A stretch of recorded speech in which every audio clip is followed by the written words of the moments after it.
ہاں بھائی ابھی بھی تو بہت جگہ کیوں نہیں دیکھیں گے. قبرستان میں کبھی جلائے نہ جلائے, باپ کی قبر پہ جائے گا, ماں کی قبر پہ جائے گا, یہ الحمدللہ نہیں پڑھ پاتا ہے, کلمہ نہیں پڑھ پائے گا, 20 ٹھو اگربتی چاروں طرف سے گاڑ دے گا, موم بتی چاروں طرف سے گاڑ دے گا. بھائی ایک موم بتی اور کہاں چاروں طرف موم بتی جلانا, یہ فضول خرچی ہے. کبھی علماء نہیں کہیں گے کہ کچھ لوگ تو جا کے باپ کے ماتھے پہ گاڑ دیتا ہے, ہاں سر پہ گاڑ دیتا ہے. اب بتاؤ ایک باپ تو ایسے پتہ نہیں کس حال میں ہے, اوپر سے جا کے اور موم بتی ڈال دیا. دیکھ کے اعلیٰ حضرت نے فرمایا فتویٰ یہ ہے, مسئلہ یہ ہے, اگر اگربتی بھی خوشبو کے لیے جلانی ہو تو کم سے کم قبر سے 2.5 ہاتھ کی دوری پر جلاؤ, قبر پہ مت گاڑو. اور ایک مٹھا جلانے کی ضرورت نہیں ہے, بلکہ 1-2 اگربتی خوشبو کے لیے جلا دو. وہ بتی چاروں طرف گھما گھما کے ایسا لگتا ہے نا, دور ہی سے قبرستان کو دیکھیے گا, کچھ نہیں نظر آئے گا, لگے گا کہ باپ رے سب کی قبر پہ ایک دم نور برس رہا ہے. اچھا ہاں بھائی شب برات ہی کی بات کر رہے ہیں, اور ابھی شب برات آنے والی ہے. شب برات میں دیکھیے چاروں طرف گاڑ دے گا, وہاں سے چلے گئے کی پڑھ لو ہو, کچھ جانوین کرے, کچھ جانتا ہی نہیں ہے, وہ پڑھے گا کیا. جائے گا امام صاحب فاتحہ پڑھ دیجئے, امام صاحب فاتحہ پڑھ دیجئے, امام صاحب فاتحہ پڑھ دیجئے.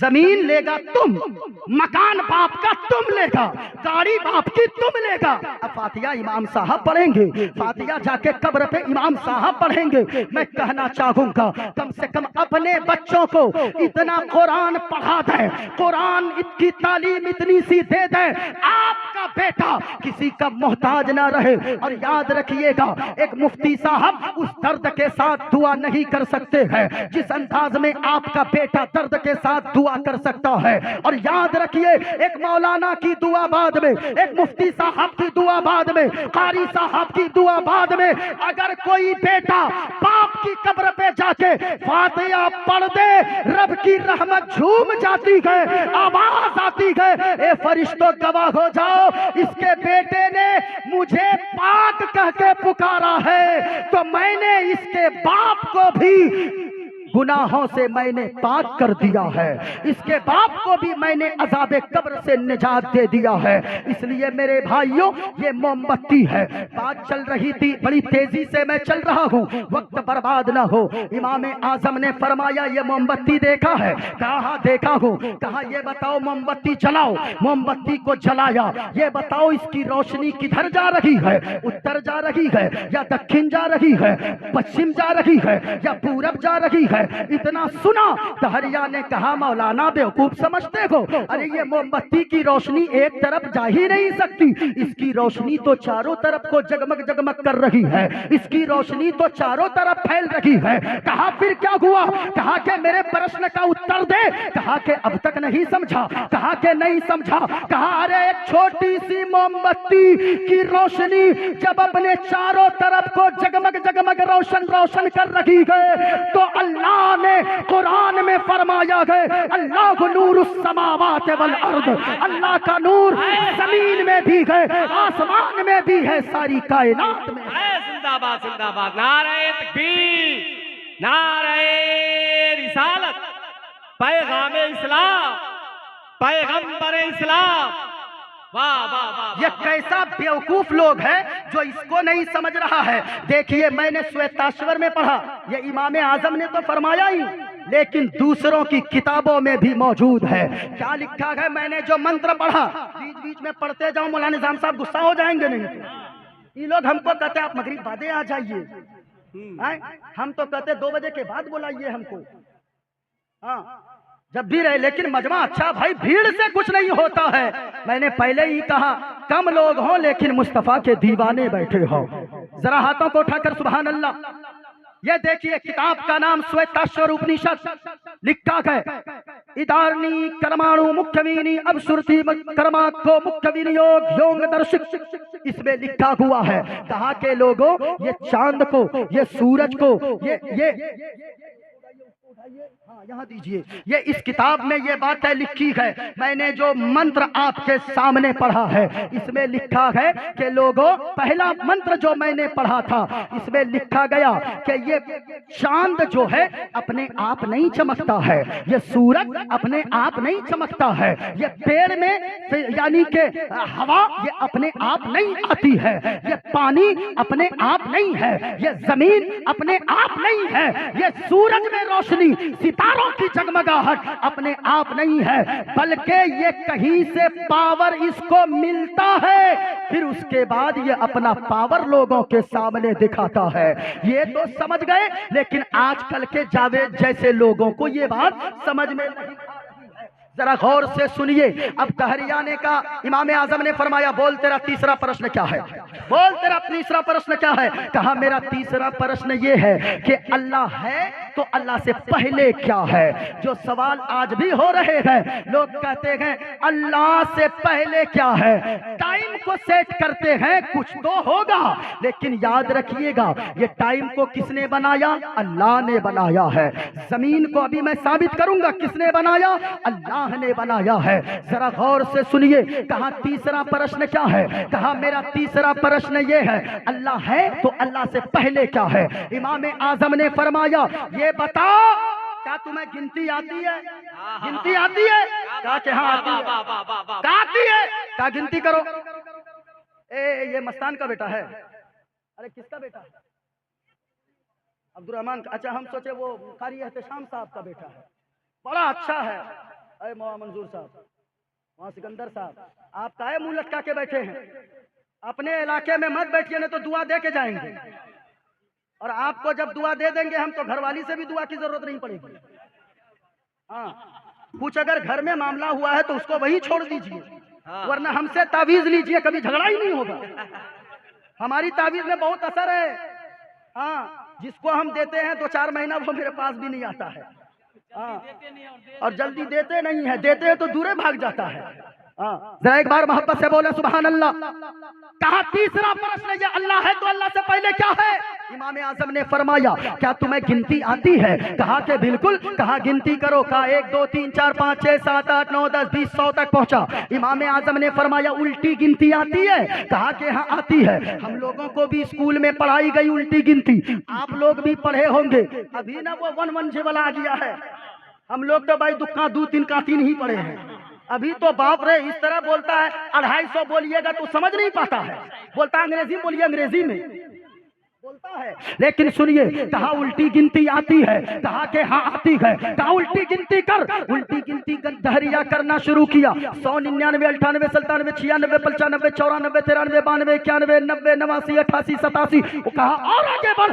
آیا 80 70 60 50۔ کہا اور آگے بڑھ۔ 40 30 30 19۔ کہا اور آگے بڑھ، اور آگے بڑھا۔ کہا 10 9 8 7۔ کہا اور آگے بڑھ۔ کہا کہ اور آگے بڑھوں۔ کہا 5 4 3 2 1۔ کہا اور آگے بڑھ۔ کہا اے مولانا ہمیں جاہل سمجھتے ہو؟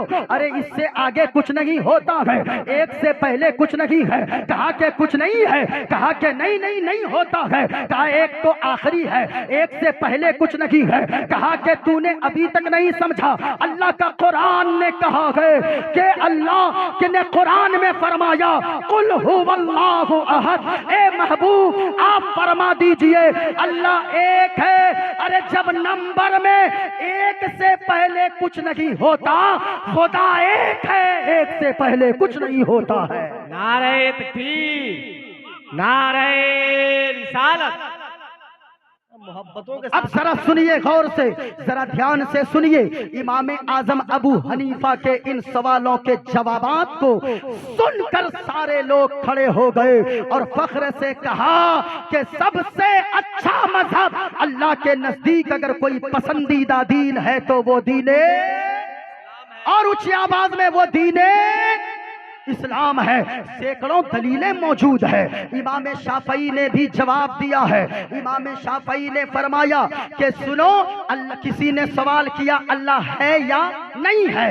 امام شافعی نے جو جواب دیا، امام شافعی نے فرمایا کہ شہتوت کا درخت دیکھا ہے، شہتوت کا درخت کا پتا ایک طرح کا ہوتا ہے، اس کا مزہ بھی ایک ہوتا ہے، لیکن شہتوت کے درخت کو اگر کوئی بکری کھائے تو بکری کھا کر میگنی کرتی ہے، اگر کوئی گائے کھائے تو گائے کھا کر گوبر بھی کرتی ہے، دودھ بھی دیتی ہے، اور اسی شہتوت کے پتے کو اگر مدھو مکھی کھا لے، اس کے رس کو چوس لے تو وہ مدھو مکھی شہد پیدا کرتی ہے۔ کہا کہ مطلب کیا ہے؟ کہا مطلب یہ ہے ارے شہتوت کے درخت میں ایک طرح کا مزہ ہے، لیکن الگ الگ جانوروں نے کھایا، کوئی دودھ دے رہا ہے، کوئی شہد دے رہی ہے مکھی، تو یہ بات ثابت ہوتی ہے کوئی نہ کوئی ہے جو اس شہتوت کے درخت میں کے پتے کے رس سے شہد بھی پیدا کرتا ہے، دودھ بھی پیدا کرتا ہے۔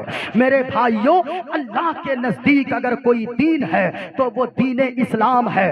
ذرا اور خلاصہ کرتے چلوں ورنہ تو لوگ کہیں گے بھائی ادھر پڑھا ادھر گیا، ذرا غور سے سنیے گا۔ اچھا ایک بات اور سنیں، میں نے ایک چیز کا کہا، ارتداد، بڑھتے ہوئے ارتداد کو کیسے روکا جائے، مطلب آپ نے سمجھا؟ یعنی اگر کوئی سوال کرے آپ سے کہ ارے اللہ ہے ہی نہیں، اللہ اگر ہے تو کوئی دلیل دو، تو آج ٹی وی کے ڈیبیٹ والے بعد میں دلیل دیے ہیں، ہمارے بزرگوں نے کہ مناظرے کو اٹھا کر دیکھے، سیرت کو پڑھیں، سینکڑوں دلیلیں آپ کو مل جائے گی۔ اب آئیے دوسرا رخ، لوگ کہتے ہیں اسلام مسلمان جہاں رہے وہاں پہ شانتی ہی نہیں رہنے دیتے ہیں، بولیے بولتے ہیں کہ نہیں؟ یہاں تک کہ لوگ چڑھاتے ہیں شانتی دودھ، کہتے ہیں ارے یہ تو قوم ایسی ہے جہاں رہے جینا حرام کر دے، لوگ کہتے ہیں جہاں مسلمان رہے وہیں پہ دھماکہ ہوتا ہے، جہاں مسلمان رہے وہیں پہ خلفشار ہوتا ہے، جہاں مسلمان رہے وہیں پہ آندیاں چلتی ہے۔ میں کہنا چاہوں گا ارے تم نے اسلام کو پڑھا نہیں ہے، تم نے اسلام کو سمجھا نہیں ہے۔ اسلام تو یہ درس دیتا ہے کہ خود نہ کھاؤ لیکن سب سے پہلے اپنے پڑوسی کا خیال رکھو، اگر کوئی پڑوسی کا خیال نہیں کرتا ہے تو میں کہتا ہوں کہ وہ مسلمان سچا مسلمان کہلانے کے لائق ہی نہیں ہے، کیونکہ حضور نے فرمایا ہے وَأَحْسِنْ إِلَىٰ جَارِكَ تَكُنْ مُؤْمِنًا، کہ اپنے پڑوسی کے ساتھ اچھا سلوک کر لو تم کامل ایمان والا بن جاؤ گے۔ یہ میری بات نہیں ہے، یہ مدینے والے مصطفیٰ کا فرمان ہے۔ اللہ کے نبی فرماتے وَأَحْسِنْ إِلَىٰ جَارِكَ تَكُنْ مُؤْمِنًا، اللہ کے نبی فرماتے ہیں اپنے پڑوسی کے ساتھ صرف یجروید، اتھروید، گیتا، پران، رامائن یہ پڑھنے سے اسلام نہیں پھیلے گا، اگر اسلام پھیلے گا تو ہمارے کردار کے ذریعے اسلام پھیلے گا۔ ذرا محبت سے پورا مجمع بولے سبحان اللہ، اور پیار سے ہاتھوں کو لہرا کر بولے یا رسول اللہ۔ اسلام اگر پھیلے گا ہمارے اخلاق سے پھیلے گا۔ میرے بھائیوں جلسے میں آتے ہو، ہمارا لباس بتانا چاہیے کہ یہ مصطفیٰ کا غلام ہے، ہمارا چہرہ بتائے یہ مصطفیٰ کا غلام ہے، ہماری زبان بتائے یہ مصطفیٰ کا غلام ہے، اور سامنے والے دیکھ کر کہنے پہ مجبور ہو جائے جب نبی کا غلام اتنا اچھا گئے تو ان کے مصطفیٰ کتنے اچھے ہوں گے، یہ کہنے پہ مجبور ہو جائے۔ لیکن میرے بھائی آج پڑوسی کے کیا حالات ہیں وہ سبوں کی نگاہ کے سامنے ہے۔ آج سب سے بڑا دشمن اگر کسی کا بنا بیٹھا ہے تو وہ پڑوسی ہی بنا بیٹھا ہے، یعنی پڑوسی کو لوگ کچھ سمجھتے ہی نہیں ہیں۔ اور پڑوسی کس کو کہتے ہیں سنیے گا، پڑوسی کہتے ہیں دائیں طرف 40 گھر، بائیں طرف 40 گھر، آگے 40 گھر، پیچھے 40 گھر جتنے ہیں وہ سارے آپ کے پڑوسی ہیں۔ پڑوسی کے اتنے حقوق بیان کیے گئے ہیں، حضرت علی فرماتے ہیں حضور پڑوسی کا اتنا حق بیان کرتے تھے مجھے ڈر لگتا تھا کہیں پڑوسی کی زمین و جائیداد میں پڑوسی کا حق نہ ہو جائے۔ اللہ اکبر، یہ پڑوسی ہے۔ لیکن آج اگر بھائی پڑوس میں ہے، ہم سے تو بھائی گھر والے پریشان رہتے ہیں، باپ بیٹے سے پریشان ہے، بیٹی باپ سے پریشان ہے۔ نعرہ تکبیر، ماشاءاللہ، نعرہ تکبیر۔ مولانا نہیں ٹھیک ہے ٹھیک ہے، ہاں ٹھیک ہے، کھڑے ہو کے ٹھیک ہے، ابھی جوان بھی ہیں، اب ختم بھی کرنے والے ہیں۔ ہاں، خلیفہ حضور تاج الشریعہ حضرت علامہ و مولانا ڈاکٹر شہریار رضا صاحب قبلہ الحمدللہ آپ کے سامنے تشریف فرما ہیں۔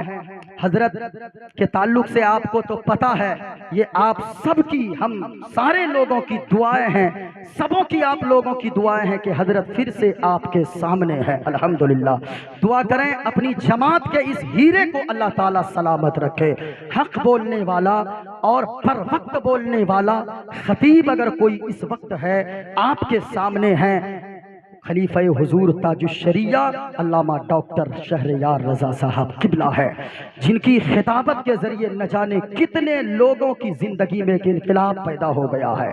ذرا سنیے گا، محبت کے ساتھ پورا مجمع بولے سبحان اللہ، اور پیار سے بولے ہاتھوں کو ٹھکر یا رسول اللہ۔ ماشاءاللہ ماشاءاللہ، میں نے کیا کہا؟ پڑوسی کا حق، ہم سے تو میرے بھائی آج ایک بھائی سے بھائی بیزار ہے، باپ سے بیٹا بھاگ رہا ہے، بیٹا سے باپ بھاگ رہا ہے۔ پڑوسی کا خیال رکھنا، آج ہم بھی اپنے آپ کو ایمان والا کہتے ہیں، لیکن کیا آپ نے امام اعظم ابو حنیفہ کے تعلق سے نہیں سنا؟ امام اعظم ابو حنیفہ ہے، اللہ اکبر، امام اعظم کے ابو حنیفہ کے گھر کے بغل میں جس کا گھر ہے وہ ایک شرابی کا گھر ہے، اور وہ اتنا بڑا شرابی ہے کہ امام اعظم ابو حنیفہ دارالقضا سے تشریف لاتے، امام اعظم ابو حنیفہ رات کو نماز کے لیے کھڑے ہوتے، جیسے ہی نماز پڑھنے گھر میں کھڑے ہوتے، بغل کے گھر سے وہ شرابی گالیاں دینے لگتا، پوری رات گالیاں بکتا، جب گالیاں دے دے کے تھک جاتا تب وہ سو جاتا۔ امام اعظم ابو حنیفہ کی لیکن یہ معاملہ سنیں، امام اعظم ابو حنیفہ نے کبھی ان کے خلاف شکایت درج نہیں کروائی، بلکہ امام اعظم ابو حنیفہ ایک مرتبہ دارالقضا سے گھر تشریف لائے تو امام اعظم ابو حنیفہ نے اپنی بیوی سے کہا، آج ہمارے بغل کے پڑوسی کے گالی دینے کی آواز نہیں آ رہی ہے، کیا بات ہے؟ کچھ ہو تو نہیں گیا؟ لیکن سنیے گا، بیوی کہنے لگی کہ آج وہ گالیاں بک رہا تھا شراب پی کر، کچھ لوگوں نے جا کر تھانے میں شکایت کی، اور شکایت کے بعد پولیس آئی، اس کو پکڑ کے لے کر گئی ہے، جیل کے اندر ڈال دی ہے پولیس۔ اللہ اکبر، سنیے گا، امام اعظم ابو حنیفہ کی عادت یہ رہی، امام اعظم ابو حنیفہ بے چین ہو گئے اور فرماتے تھے امام اعظم ابو حنیفہ، اے میری بیوی، ارے اپنے بچوں کے لیے بعد میں کھانا بنواؤ، پہلے میرے پڑوسی کے گھر میں ان کے بچوں کے لیے کھانا بھیج دو۔ بیوی کہتی وہ تو شرابی ہے، کہتا امام اعظم ابو حنیفہ فرماتے بیوی، ارے وہ میرا پڑوسی ہے، میں جانتا ہوں وہ شرابی ہے، وہ دن بھر نشے میں رہتا ہے، کماتا کچھ نہیں ہے، اس لیے ان کے بچے بھوکے نہ سو جائیں، اور میرا پڑوسی ہونے کا یہ حق ہے کہ میرے بچے بعد میں کھانا کھائیں، پڑوسی کے بچے پہلے کھانا کھا لیں، پڑوسی کے بچے کہیں بھوکے نہ رہے۔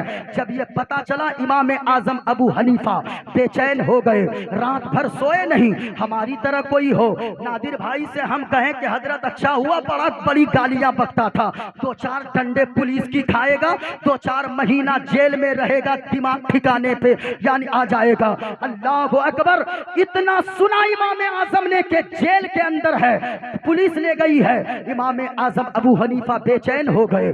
رات میں امام اعظم ابو حنیفہ کسی طرح رات گزارتے ہیں، صبح سویرے پہنچ گئے جیل کھانے پہ۔ امام اعظم کو دیکھتے ہی جیل کے داروغہ نے کہا حضرت سب خیریت تو ہے؟ کہا کہ سب خیریت ہے۔ کہا کہ آپ یہاں جیل کے پاس کیوں آئے ہیں؟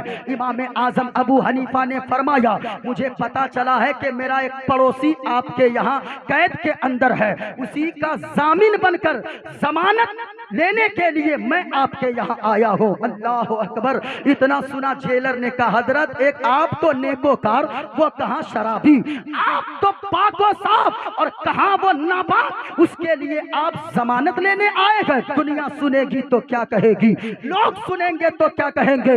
امام اعظم ابو حنیفہ نے فرمایا اے داروغہ، ارے وہ شرابی بعد میں گئے، وہ جواری بعد میں گئے، میرا پڑوسی پہلے ہے، میرا پڑوسی پہلے ہے۔ میں شرابی کی ضمانت کے لیے نہیں آیا، میں جواری کی ضمانت کے لیے نہیں آیا، بلکہ میں آیا ہوں تو اپنے ایک پڑوسی کی ضمانت کے لیے آیا ہوں۔ اللہ اکبر، یہ ہے پڑوسی کا حق، یاد رکھیے گا۔ آج بھی ضروری ہے، سینکڑوں جلسے سن رہے ہیں، بھائی بھائی میں اختلاف ہے، باپ بیٹے میں اختلاف ہے، بہن بہن میں اختلاف ہے، کیا چیز لے کر دنیا سے جائیں گے؟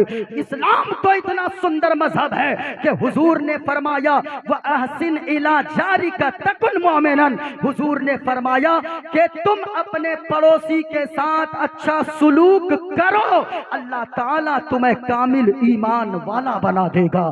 اللہ تبارک و تعالیٰ نے ہمارے گھروں میں برکت اگر رکھی ہے تو دوسرے کا سمان کیجئے، پڑوسی کا خیال کیجئے۔ آپ مدرسہ وحیدیہ میں آپ آتے ہیں، آپ ان کو دیکھیے کبھی آ کر کہ مدرسہ وحیدیہ یہاں پہ جو چل رہا، ابھی 80-85 طلبہ اس مدرسے میں پڑھتے ہیں، آپ لا کر یہاں دیجئے۔ مانگنے کی کیا ضرورت ہے کہ آپ کے پاس پہنچے تبھی آپ دیں گے؟ نہیں، بلکہ جب جی چاہے، جب بھی کبھی بے سکون محسوس کرے اپنے آپ کو، اگر سکون نہ ملے دل کو، کبھی کسی مدرسے میں چلے جائیے، کسی غریب کے گھر چلے جائیے، کچھ پیسے دے دیجئے، اور جا کر آپ یعنی یہ ساری چیزیں اگر آپ کریں گے، اللہ تعالیٰ آپ کے دلوں میں سکون کی دولت عطا فرما دے گا۔ بس ایک چیز میں نے جو خلاصہ کرنا تھا، جو منتر میں نے پڑھا سنیے گا، اپنے تو اپنے، دوسرے بھی مدینے والے مصطفیٰ کی تعریف میں اپنی زبانوں کو بچھاتے نظر آتے ہیں، زبانوں کو کھولتے، دل کو بچھاتے نظر آتے ہیں۔ میں نے کیا پڑھا تھا؟ اسوماس گماروہا دیو دتم جگت پتی اسنا سادھو اشٹ اشچر گڑوتی۔ ایک ہندو کہتا ہے کہ لوگوں، حضور ایسے گئے کہ ان کے اندر تو لاکھوں کروڑوں بے انتہا خوبیاں ہیں، لیکن مجھے 8 خوبیاں ایسی لگی کہ میں ان کا دیوانہ ہو گیا۔ سبحان اللہ، ذرا محبت سے بولے نا سبحان اللہ۔ کہا پہلی خوبی یہ ہے گری نیل گندھا، وہ محبوب اتنی شان کے مالک ہے، گری نیل گندھا، وہ جس راستے سے گزرتے ہیں وہ راستہ خوشبودار ہو جاتا ہے۔ گری نیل گندھا، آپ پڑھیے کتابوں میں، صحابہ کرام اگر حضور کہیں تشریف لے جاتے، صحابہ کرام خود فرماتے گئے کہ ہم لوگوں کو حضور کو تلاش کرنے کی ضرورت نہیں پڑتی، جہاں سے آقا کا گزر ہوتا راستے میں چلتے جاتے، راستے کی خوشبو بتا دیتی تھی کہ یہاں سے کسی دنیا دار کا نہیں بلکہ مدینے کے تاجدار کا گزر ہوا ہے۔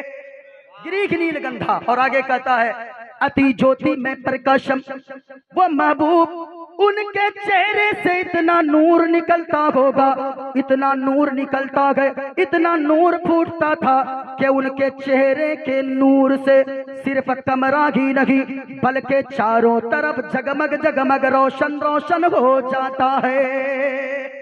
یہ غیر مسلم کہہ رہا ہے، ذرا سنیے گا۔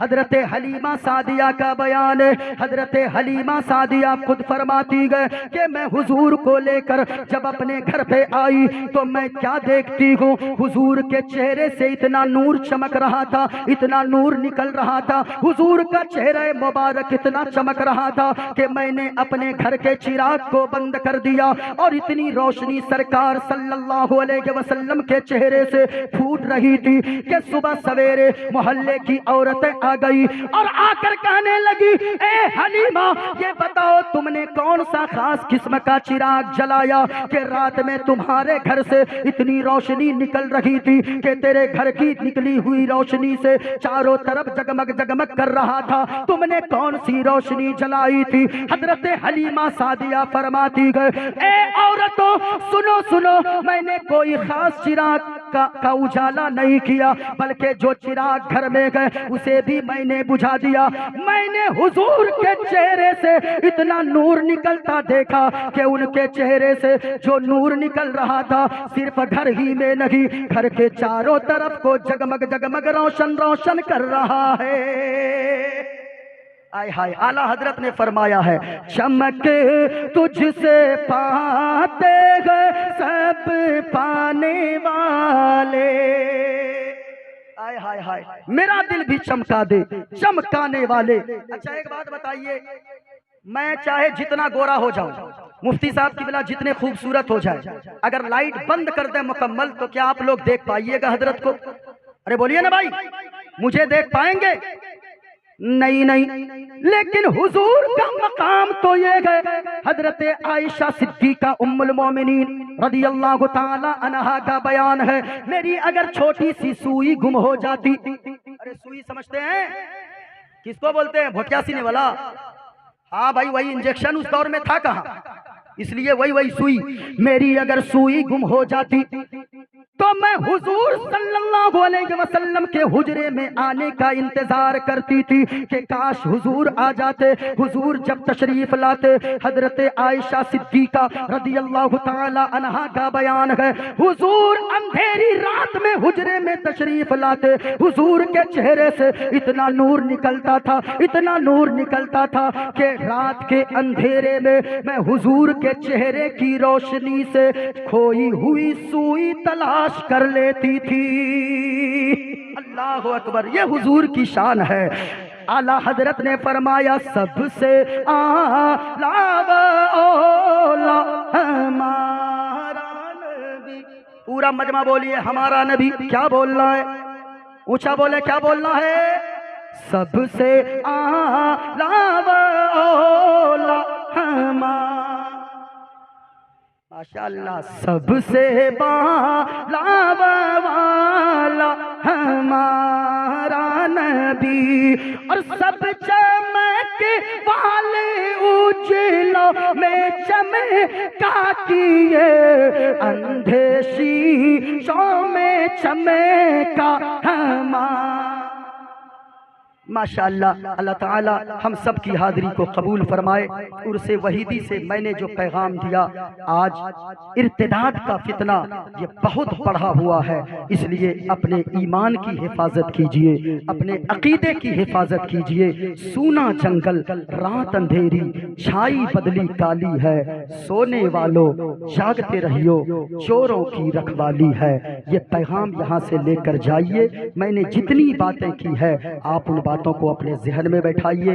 نماز کی پابندی کیجئے، اذان کا احترام کیجئے اور مذہب اسلام پہ قائم و دائم رہیے، اور خاص طور سے مسلک اعلیٰ حضرت پہ قائم و دائم رہیے. مسلک اعلیٰ حضرت پہ قائم و دائم رہیں. اللہ تبارک و تعالی ہم سب کی حاضری کو قبول فرمائے. اللہ تعالی سارے علماء کرام کو لمبی عمر عطا فرمائے. حضور خلیفہ حضور تاج الشریعہ علامہ ڈاکٹر شہریار رضا صاحب قادری قبلہ کو اللہ تعالی صحت و تندرستی عطا فرمائے. اللہ تعالی سارے علماء کی حفاظت فرمائے. مدرسہ وحیدیہ میں بڑی محنت ان لوگوں نے کی ہے. حافظ قاری احتشام صاحب قبلہ اور ان کے بھائی مولانا تسلیم صاحب، مولانا نظام صاحب، اللہ تبارک و تعالی ان سبوں کو سلامت رکھے اور خوب ان لوگوں سے دین کا کام اللہ تعالی لے. وآخر دعوانا ان الحمدللہ رب العالمین. پورا مجمع پڑھیں استغفر اللہ رب